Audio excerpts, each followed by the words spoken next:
Nous sommes partis avec Jean-Marie Kassamba. Jean-Marie Kassamba, bonjour.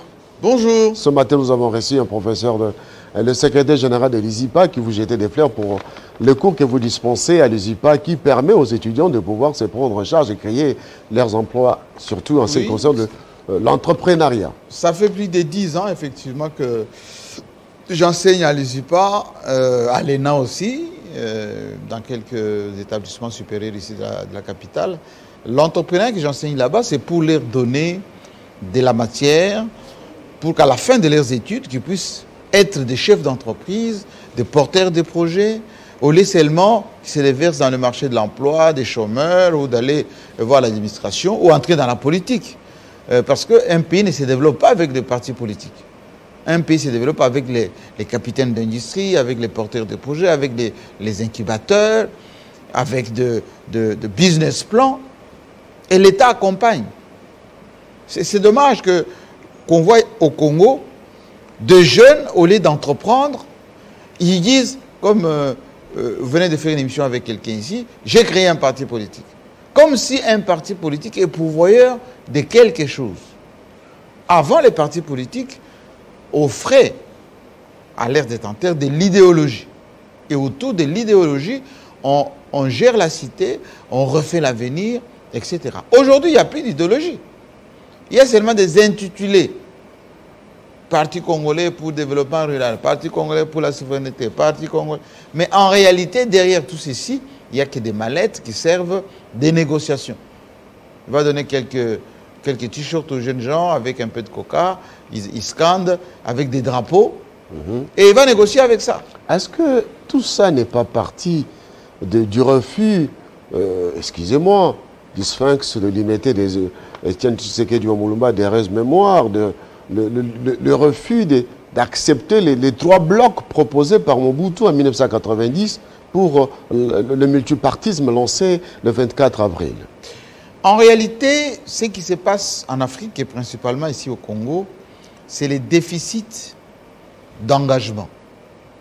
Depuis les années 50-60, sur notre continent et surtout ici au Congo, le Congolais a voulu être comme le Belge. Ça veut dire quoi? De l'évoluer. Qui voulait porter la cravate, qui voulait manger avec les fourchettes, qui voulait voyager à bord des avions ou même des véhicules, qui voulait habiter à la Kalina.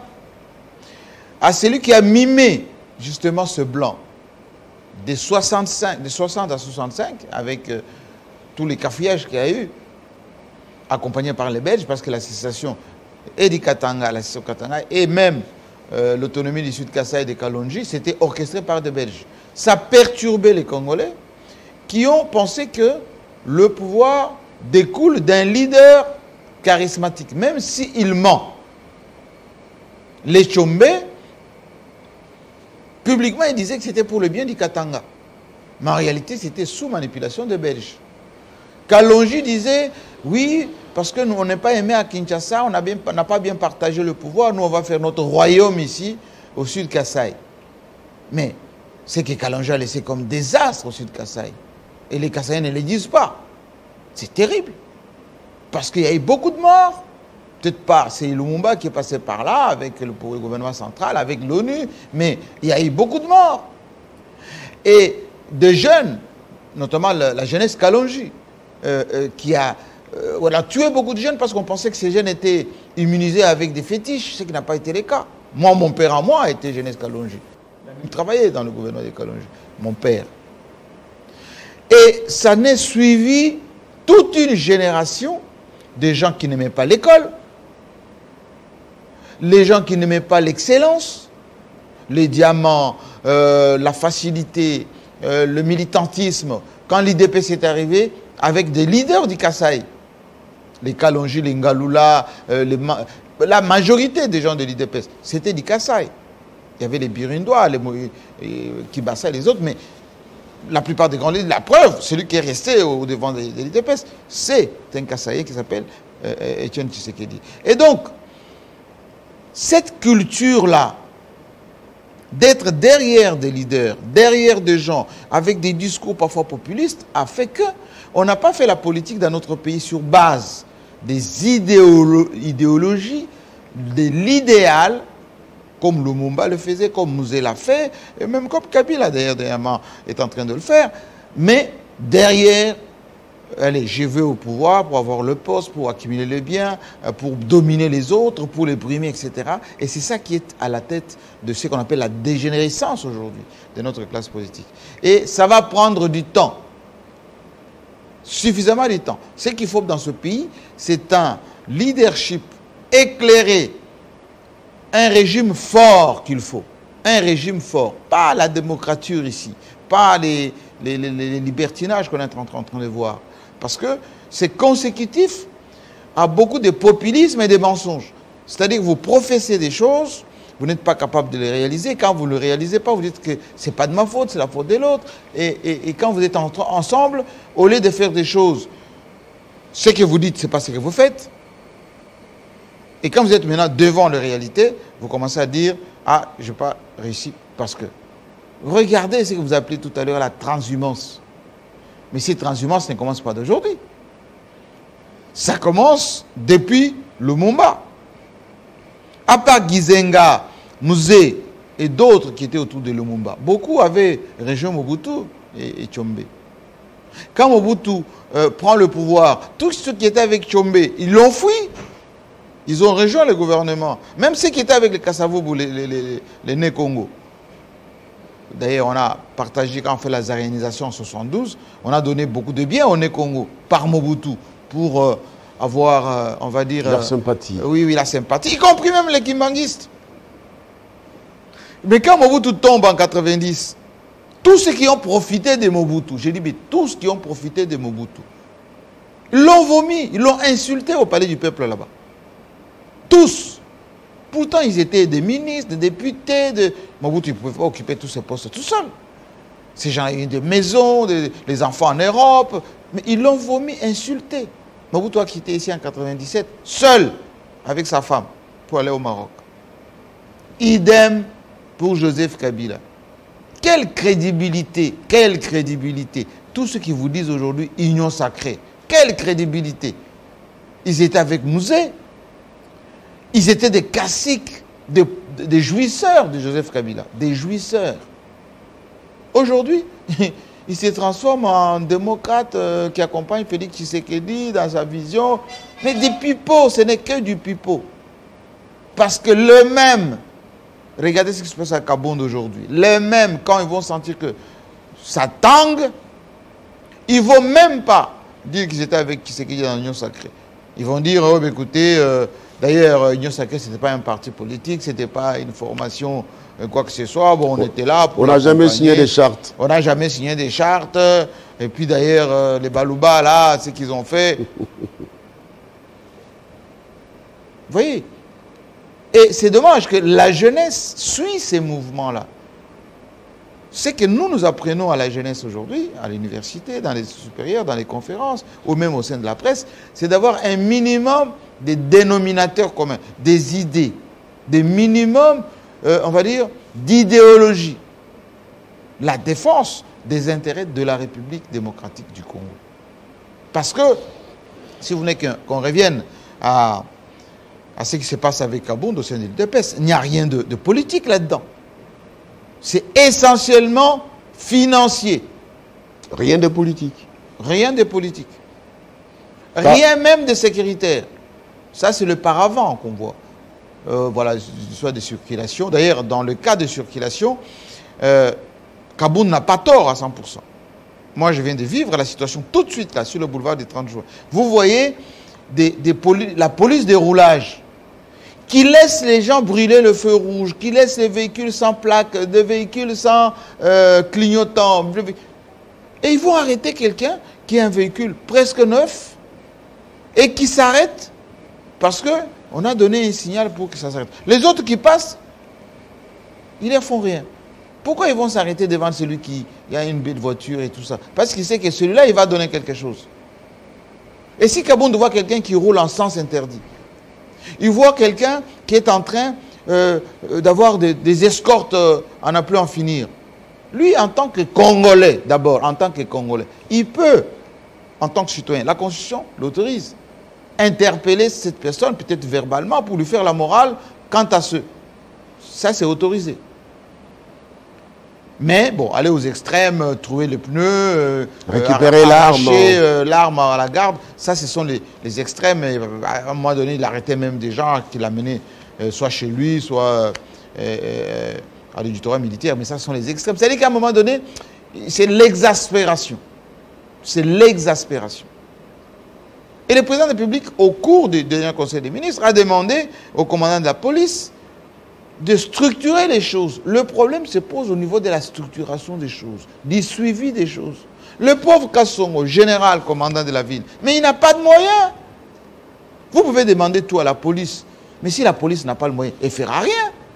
Est-ce que vous savez que notre police-là ne peut pas poursuivre quelqu'un qui fouille? Ben, ils n'ont pas de moyens pour poursuivre. Les motards ne Notre police-là, il ne peut pas, quand quelqu'un est en train de fuir, prélever le numéro, aller tout de suite identifier, parce qu'ils n'ont pas d'ordinateur, on va dire embarqué, comme dans toutes les polices du monde. Donc, il faut demander à Kassongo de faire des miracles, là où il ne peut pas. Regardez, on lui dit de dire, il faut que des gens portent des masques. Mais la police elle-même, elle ne porte pas le masque. Vous comprenez? Et donc, tout c'est au niveau de la structuration des choses. Quand il y a de la... On dit il faut de la bonne gouvernance. Et on voit que ceux qui disent qu'ils sont dans la bonne gouvernance, eux-mêmes, ils sont dans les mining. Alors, l'affaire Kabound, affaire financière. Oui. Au Katanga. Au Katanga. Parce que c'est la ruée, les Katanga. C'est la ruée. Ce n'est un secret pour personne. Si vous allez au Lualaba, si vous allez dans les concessions au Katanga, il y a beaucoup de gens de Kinshasa là-bas. Les gouverneurs du Katanga, de l'ex-grand Katanga, au Katanga, Lualaba, etc. Le pauvre, il souffre de martyrs. Comme autrefois, à l'époque de Joseph Kabila, il y avait des gouverneurs qui souffraient le martyr, des gens de Kinshasa, des ministres de l'Intérieur. On renvoyait l'argent à Kinshasa, tout le temps on envoyait l'argent à Kinshasa. Et quand vous demandez au Ngango Ingassange, vous demandez à l'époque Katumbi, tous ces gouverneurs des provinces, pourquoi vous ne développez pas chez vous? Mais ces gens renvoient l'argent à Kinshasa. À l'Équateur, c'était la même chose. Les leaders de l'Équateur, ici à Kinshasa, dès qu'on voit l'argent à l'Équateur, et ils renvoient à Kinshasa. Parce que si vous ne renvoyez pas, allez, on vous fait des motions là-bas, on vous fait sauter comme gouverneur, etc. La déstabilisation de la territoriale, c'est uniquement à ce niveau-là. Et ça n'a pas changé du tout. Tous ces gouverneurs de l'intérieur du pays souffrent amèrement. Envoyer 10 000 $, 30 000 $, 50 000 $. Quelqu'un fête son anniversaire ici, on envoie. Quelqu'un se marie, on envoie. C'est son anniversaire, on envoie. Quelqu'un est malade, envie d'aller en Europe, on envoie. Comment voulez-vous que ça marche? Dans les mining, c'est exactement la même chose. À Kinshasa, on fait des discours, bonne gouvernance, etc. Mais allez là-bas au Katanga, avec les Chinois, avec les Indiens. Alors quand il y a des conflits maintenant entre les gens de Kinshasa au niveau du Katanga, ça a des répercussions au niveau de Kinshasa. C'est simple que ça. Maintenant, on harmonise ça, on maquille, indiscipline, etc. Et il y a un peu une dose d'indiscipline dans les chefs de Kabound vis-à-vis du chef de l'État. Parce que, comme a dit le précédent invité, il n'est pas encore été enlevé dans la tête de beaucoup de gens de l'IDPS que le chef de l'État est chef de l'État de tous les Congolais. Et de ce fait-là, il mérite le respect de tous les Congolais, y compris de l'IDPS, y compris de ses amis, autrefois, qui étaient avec dans la diaspora, en Europe, etc., parce qu'il a beaucoup plus évolué en Europe, ou ses amis d'enfance. Il faut que dans la tête de tous ces gens-là, il faut enlever ça. On a été avec Félix Tshisekedi en Europe, il nous venait nous voir au Canada. Il faut enlever que c'est lui qui venait nous voir là-bas, avec lesquels on prenait un verre, on mangeait, on discutait, on blaguait. Il est maintenant président de la République démocratique du Congo. Et il faut le respecter comme tel. Comme tel. D'où les incidents que vous avez vus avec les conseillers qui ne se mettaient pas debout, qui montent dans l'avion avec les chefs de l'État qui voilà, ils ne tiennent pas compte que le président est là, donc il faut beaucoup de déférence. Vous voyez les militants de l'IDPS, ils font des meetings en train d'interpeller les chefs de l'État. Et les Kabound, certains, il n'y a pas que lui au sein de l'IDPS. ils mettent ça en tête. C'est le fils d'Etienne Tshisekedi, c'est notre ancien collègue. Maintenant, on l'a poussé, il est là-bas, à la présidence de la République. Donc, l'OEA, c'est un peu chez nous. Le palais de la Nation, c'est un peu chez nous. Non, c'est pas chez vous. C'est à la présidence de la République démocratique du Congo. C'est là où réside le chef de l'État. De tous les Congolais. De l'opposition, de la majorité, de la société civile, des civils, des militaires. Et tout le monde doit le respecter comme tel. Et donc, dans les cas d'espèce, vous avez vu que ceux qui ont fait des communiqués pour désavouer Kabound, c'est d'abord... Les députés Union Sacrée, les députés nationaux de l'UDPS, même les députés provinciaux UDPS ont fait des déclarations pour désavouer Kabound. Où sont... Parce que dans l'Union Sacrée, il n'y a pas que des partis politiques. Il y a aussi les forces vives. Et les personnalités politiques. Où sont les personnalités politiques? On n'a pas vu les Moki à faire des déclarations, on n'a pas vu les Mugweke faire des déclarations, on n'a pas vu. Or, la presse que nous sommes, nous condamnons ces gens qui manquent du respect à notre président de la République. Et ce matin, j'interpelle encore une fois ceux qui s'occupent de la communication de notre président. Il vient de faire 1 an à la tête de l'Union africaine. Dans quelques jours, il va passer le flambeau à Macky Sall. Où est le rapport? Ne serait-ce que de ce qu'il a pu faire. Même symboliquement à la rumba et tout ça. Où est le rapport? Les gens qu'il avait nommés dans ce comité scientifique, l'Endaïwel, tout ça. Où est le rapport? Pour que nous, de la presse, nous puissions relayer. Voilà ce que Félix Tshisekedi a fait en tant que président de l'Union africaine. Et sa thématique, c'était sur la culture de notre continent. Où est-il ce rapport? Hier, il vient de prendre le flambeau du CAC. C'est-à-dire ce comité des pays d'Afrique centrale. Et Sassou qui lui a fait remise de reprise au niveau de la CAC. C'est passé comme si c'était un simple voyage à Brazzaville, une traversée aller-retour à Brazzaville. On n'a pas vu des émissions spéciales, ni sur la TNC, on n'a pas vu de banderoles, on n'a pas vu des affiches, on n'a pas vu. Une communication. On ne peut pas quand même expliquer la communauté des États d'Afrique centrale, c'est quoi? Parce que je sais pas, la jeunesse d'aujourd'hui doit savoir quand même de quoi il s'agit. Économiquement, ça représente quoi? Politiquement, ça représente quoi? Culturellement, ça représente quoi? Il faut qu'on puisse parler de ce que le président va commencer avec ce mandat d'1 an à la tête de la CIC. On ne le fait pas. Pourtant, les gens l'accompagnent dans ses voyages quand il traverse. Pourtant, au niveau du cabinet du président, il y a beaucoup de gens qui travaillent au sein. Voilà, c'est ces déficits-là qu'il faut quand même relever. Autre chose. On dit, oui, Félix Tshisekedi n'a pas de bilan, mais il a quand même fait un certain nombre de choses. Et il continue à faire un certain nombre de choses. Je vous donne un petit exemple, même si c'est anecdotique. Ces bus que Chérébien Okende a mis à la disposition des étudiants, etc. Il faut qu'on explique que même si on a pris dans le lot du bus des Transco, il y a déjà une commande de 500 bus qui vont arriver. On va rembourser, si vous voulez bien, retourner à Transco les 100 qu'on a pris. Il y aura un surplus pour ajouter à ces bus au niveau de la province pour que les étudiants, ne serait-ce qu'aient un début de transport pour eux. Il faut aussi qu'on explique quel étudiant a droit de monter dans ce bus. Les conditions pratiques. Parce que si vous mettez ces bus et vous n'expliquez pas qu'il y a une carte magnétique que l'étudiant doit utiliser, à bord de ce bus, il y a des lecteurs. Donc la même carte ne peut pas être utilisée 2, 3, 4 fois. Donc, il faut des actions de communication. Mais bien évidemment, on n'a pas seulement à laisser le président lancer les choses ou inaugurer les choses. Comme là, il a, allez, voilà, remise et reprise avec le ministre, il a dit, voilà, désormais les étudiants, voilà le bus à votre disposition. Il faut qu'on explique qu'on ne donne pas seulement à Kinshasa ici, parce que les étudiants des provinces, ils ont aussi droit d'avoir ces gestes de la République. Il faut enlever don du président avec sa tête. Il faut enlever ça. Ça a déjà été enlevé. C'est déjà une bonne chose. C'est la République. Impulsée aujourd'hui par Félix Antoine Tshisekedi Tshilombo. Au-delà de cela, messieurs, Nous sommes à 1 an des élections. Qui nécessitent quoi, ces élections? Un fichier électoral. Il n'y a pas de débat aujourd'hui autour du fichier électoral. On attend 6 mois après. Il n'y a pas de débat autour du serveur. Mais non. Oui, il y a pas de serveur. Oui. On ne parle pas de fichier électoral au moment où je vous parle. On ne parle pas. On ne parle pas des machines à voter au moment où je vous parle. On ne parle pas des bulletins de vote. On ne parle pas des sites, etc.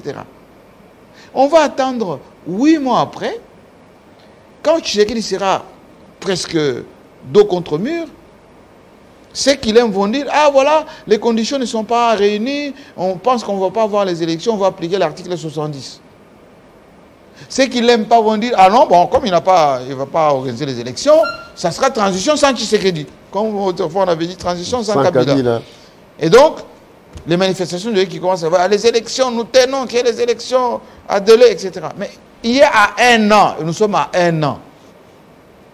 Pourquoi vous ne vous concentrez pas sur des choses réelles? Je me rappelle que l'ancien président du Sénat avait proposé qu'il y ait un fonds élection décaissé chaque mois par le gouvernement. Oui. Est-ce que ça a été acté? Non, jusque-là, malgré les assurances de Kazadi, le ministre des Finances, on ne sait pas ce qu'il y a dans les caisses. On ne sait pas. Enfin, moi, je suis le patron de la presse à Kinshasa. Ici, je ne suis pas au courant de ce qu'on a provisionné pour les élections. Parce que Kadi m'a pas plus qu'il y a 2-3 jours, président de il se plaignait déjà. Il a dit qu'il n'a pas l'argent pour organiser ne serait-ce que l'élection des gouverneurs dans les 14 provinces annoncées par le ministre de l'Intérieur. Pour combler les vides ou les intérimaires qui sont dans ces provinces. Pour que la territoriale commence enfin à fonctionner. Parce que nos territoires ne fonctionnent pas. Nous avons l'Ituri, Nord Kivu, qui sont en état de siège. Donc, il n'y a pas l'administration classique, normale. Vous avez des provinces, une bonne partie, une dizaine, qui sont avec des gouverneurs intérimaires. Et puis, vous avez dans d'autres provinces... C'est le cas du Congo central, le Congo central, Lomami, Sankourou, un peu partout comme ça. Et donc, ceci nous renvoie à des responsabilités. Nous, Congolais, malheureusement, on passe toujours à côté des rendez-vous manqués. Nous passons beaucoup de temps ici à expliquer, parce que nous avons fait des études de stratégie, de prospective, etc. On explique que tout ce qui arrive est déjà su. On ne peut pas recréer le fil à couper le beurre. On sait souvent comment ça fonctionne. Évitons. Si vous écoutez le ministre des Affaires étrangères ougandais ce matin sur RFI, ce matin, il dit, oui, nous sommes venus en RDC, on ne va pas y rester éternellement. Mais nous allons y rester jusqu'à ce que nos objectifs seront atteints. Leurs objectifs des Ougandais, pas nos objectifs à nous. Et il dit, vous savez, à l'époque, quand Mouzé disait qu'on était agressé par le Rwanda, même l'ONU disait que non, Mouzé raconte des histoires. Mais le Rwanda a été derrière le CNDP, M23, RCD. Et à chaque fois, on négociait avec qui? Les Rwandais. Et quand on arrivait à les défaire, ils fuyaient vers le Rwanda. Aujourd'hui, quand on pousse ces ADF vers l'intérieur des terres, quand ils vont être à Kisangani ou se retrouver vers l'Ituri là-bas, les Ougandais, ils seront épargnés des attentats, etc. Mais c'est nous qui serons les victimes. Et les jours où il y aura maintenant des confrontations comme ce qu'il y a à Kisangani, la guerre sera faite sur notre territoire. C'est pour cela qu'on provient. Et je salue ici le travail du chef d'état-major général, Mbala, 4 étoiles. Il conscientise l'armée pour qu'on puisse avoir une armée républicaine et l'armée unie autour de son commandant suprême. L'armée qui ne se divise pas. On connaît beaucoup de velléités, quelquefois, des gens qui sont incontrôlés au sein de l'armée. Mais in fine, on tombe toujours sur nos pieds. In fine. Malgré le manque de moyens, malgré les difficultés, l'armée reste nationale. Parce que nous n'avons pas la culture des coups d'État. Il n'y a eu qu'un seul coup d'État ici, sans effusion du sang. C'est le maréchal Mobutu en 1965. Le premier, c'était en septembre 60. Il n'y a pas eu non plus c'était un coup d'État, on va dire, artificiel quand il a neutralisé Kassavubu et Lumumba. Et après, les choses sont revenues, etc. Donc, nous, le Congolais en général, on n'a pas la culture des coups d'État.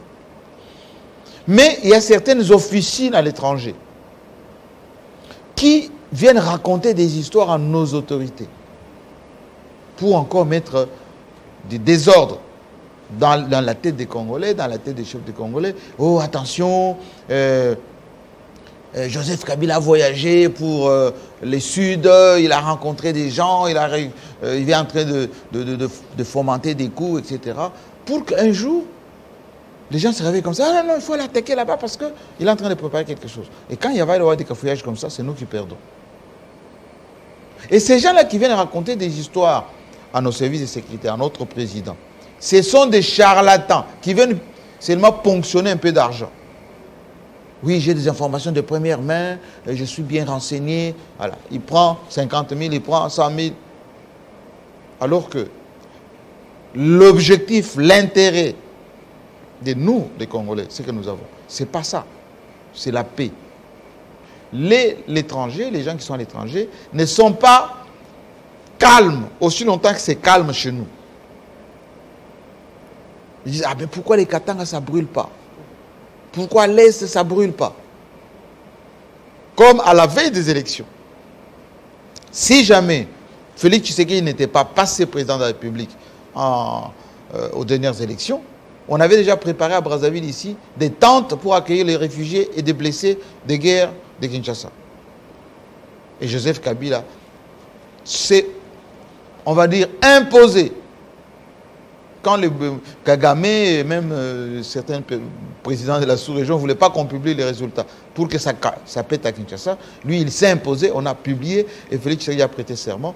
Et c'est pour ça qu'il y a eu la paix que nous avons connue jusqu'aujourd'hui. Il faut qu'on fasse très attention.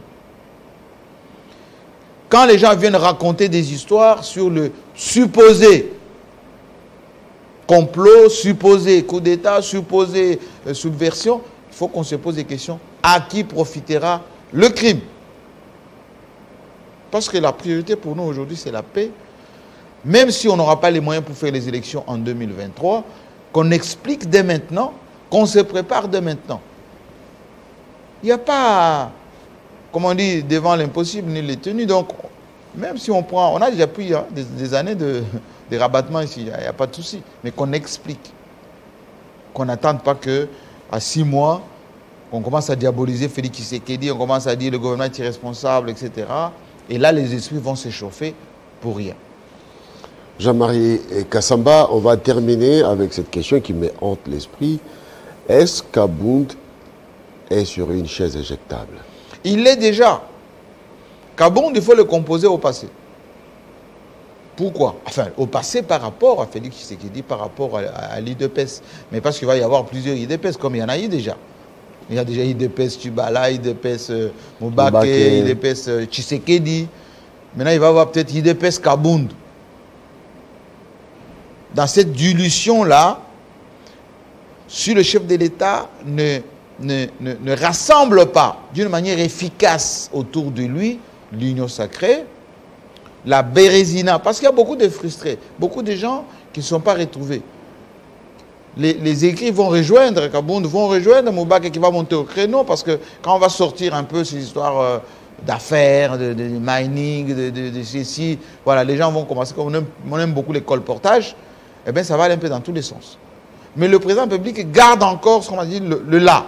Il peut, à un moment donné, aller dire voilà, qui m'aiment me suivent, mais rassemblons-nous autour de l'idéal pour faire le travail. Et il faut qu'il y ait des textes qui fédèrent les gens. Parce que jusque-là, l'union sacrée est une nébuleuse. Vous savez que l'EFCC a été formalisé presque à la fin. Moi, j'avais en son temps conseillé aux gens du FCC de faire tout de suite, comme c'était l'AMP, comme ça a été le rassemblement autour des Jeux secrets, en parti politique. Moi, j'avais dit qu'il faut transformer l'UMP ou la MP, la majorité présidentielle, en parti politique. Comme c'est le cas MP là en Angola, comme c'est le cas de PCT à Brazzaville, ou l'UNITA aussi en Angola, ou l'ANC en Afrique du Sud. Comme ça, les gens sont clairs, ils disent voilà, désormais, on adhère à un parti avec des structures, etc. Il faut que Félix Tshisekedi crée son parti politique, comme Kabila avait créé le PPRD.